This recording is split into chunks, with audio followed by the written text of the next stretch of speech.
यहाँ के व्यवसायियों से, यहाँ के जो बड़े व्यवसायी हैं या छोटे व्यवसायी हैं, इनफैक्ट पास्ट में आपने देखा होगा कि बहुत सारे हमारे डॉक्टर्स को भी वो धमकी देता था। तो जो भी यहाँ से पैसा उगाही होती थी, और सबसे महत्वपूर्ण सोर्स है, सबसे इनफैक्ट मेजर सोर्स है जो पैसे का, वो है जो ज़मीन माफिया उसको मुहैया कराते हैं। तो मोडस ऑपरेंडी ये रहा है कि कोई भी ज़मीन जिसको बेचना है उसको पहले धमकी दे करके, डरा धमका करके औने पौने दाम में ज़मीन को अग्रीमेंट करा लेना और उसके फिर ऊंचे दाम पर बेच करके, और जो मार्जिन है उसमें उसका अच्छा खासा शेयर होता था। ये काम इनफैक्ट उसने शुरुआत ही इसी काम से की थी। तो उसमें कई सारे ज़मीन माफिया हैं जिनका नाम आया भी है, जिनका सत्यापन भी हो गया है।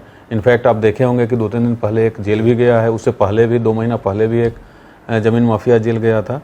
तो उस कार्रवाई के दौरान पुलिस को लगभग 70 डीड्स हाथ लगे हैं, जिस पे हम संबंधित रजिस्ट्री ऑफिस के माध्यम से और सर्कल ऑफिस के माध्यम से हम लोग उसका जांच भी करा रहे हैं। तो उसका पता हम लोगों को चला है। कोलकाता में एक रेस्टोरेंट संचालित है, हालांकि अभी वो बंद है जी। उसका भी पता हम लोगों को लग गया, उसका वेरिफिकेशन भी हो गया, उसमें कानूनी प्रक्रिया चल रही है। इसके अलावा गिरोह 1-2 बिजनेस में जो पैसा लगाने की बात आई है उसका भी सत्यापन का काम चल रहा है। तो जो हम लोगों को इन्फॉर्मेशन सामने आई है उस पर हम लोग आगे कार्रवाई कर रहे हैं। But major source of money जो अभी तक हम लोगों को पता लगा है वो जमीन के कारोबारी इसको दे रहे हैं। तो सर, जमीन की अगर हम बात करें तो धनबाद में जमीन ऐसे भी होते हैं, घर आबाद को आबाद बना के बेचने की प्रक्रिया।